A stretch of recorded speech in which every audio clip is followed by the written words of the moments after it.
Jungle.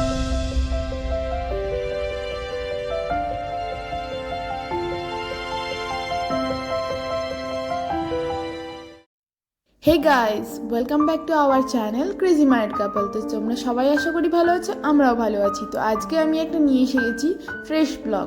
সকাল সকাল চলে এসেছি তোমাদের সামনে শেয়ার করতে আমাদের ট্রাভেল ব্লগ। তো আজ সৌরভ চললো শ্বশুরবাড়ি। তো শ্বশুরবাড়ির উদ্দেশ্যে আমরা রওনা দিয়ে দিয়েছি। সৌরভের শ্বশুরবাড়ি মানে আমার বাপের বাড়ি। তো এই মুহূর্তে আমরা এখন আছি কাটোয়া ঘাটের গঙ্গায়।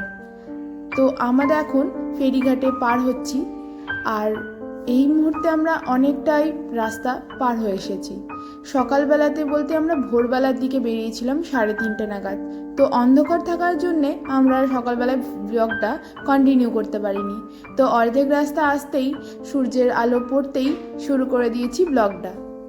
তো গঙ্গার ঘাটটা দেখে পুরনো স্মৃতির সাথে সাথে মনটা যেন একদম ফুরফুর হয়ে গেল।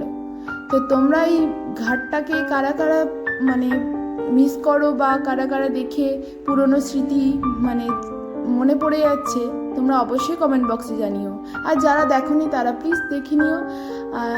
এই গঙ্গার ঘাটটা আমাদের খুবই আর কি কাছের, খুবই আর কি দুটো জেলা একসাথে করে আমাদের এই ঘাট। একদিকে বর্ধমান আর একদিকে হচ্ছে নদিয়া। দুটো ঘাটের মাঝখান দিয়ে চলে গেছে আমাদের এই গঙ্গার ঘাট। তো আমরা তো ঘাট পার হয়ে গেছি, তার সাথে চললাম। আর আমরা বেরিয়ে গেছিলাম আমাদের স্কুটি নিয়ে। তো স্কুটি নিয়ে 170 কিলোমিটার জার্নি করেছি আমরা, কিন্তু একটু আমাদের প্রবলেম হয়নি। তো যাই হোক, তোমাদের যদি আমাদের এই ভিডিওটা ভালো লাগে অবশ্যই লাইক তো করতে ভুলো না। তার সাথে দেখতে থাকো আমাদের অপরূপ প্রাকৃতিক দৃশ্যগুলো। চারিদিকের পরিবেশটা এতটাই সুন্দর লাগছিল, তার সাথে এই যে গরুর গাড়িগুলো চলে যাচ্ছিল যেন স্মৃতি যেন আরও জাগিয়ে জাগিয়ে তুলছিল। এই যে গ্রামের ঘেমো গন্ধ, মাটির বৃষ্টিতে পড়ার পর যে গন্ধটা হয় সেটা যেন আরোই সুন্দর লাগে। তোমরা কে কে এই গন্ধগুলো মিস করো অবশ্যই জানিও। আমি তো খুব পরিমাণে মিস করি। তারপরে নিজের পরিচিত এলাকায় এসে যেন আরোই যেন মনটা ছটপট করে, কখন যেন বাড়িতে উদ্দেশ্যে যাব, বাড়িটার কাছাকাছি যাব। তো অনেকটাই কাছাকাছি আমরা চলে এসেছি। তো বাড়ি যাওয়ার আগে আমি একটুখানি অনেক কিছু কেনাকাটি ঠাকুরের দোল আছে সেই উদ্দেশ্যে যাওয়া, তো সেগুলোর জন্যে ফল কিনতে হবে। তো ঠাকুরের ফল কেনার জন্যে আমরা দোকানে চলে এসেছি।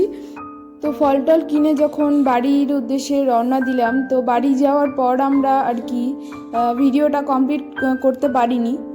তো বাড়িতে ঢোকার পরই শুনতে পাই আমার এক দাদা মারা গেছে। তো সেই জন্য আর ভিডিওটা আমাদের কমপ্লিট করতে পারিনি, আর পরবর্তী ভিডিওগুলোও দেখাতে পারিনি, দোলের কোনো অংশ সেরকম দেখাতে পারিনি। তো যাই হোক, ভিডিওটা ভালো লাগলে like, comment, share and subscribe করতে ভুলো না। আজকের মতো ভিডিওটা এখানেই শেষ করছি।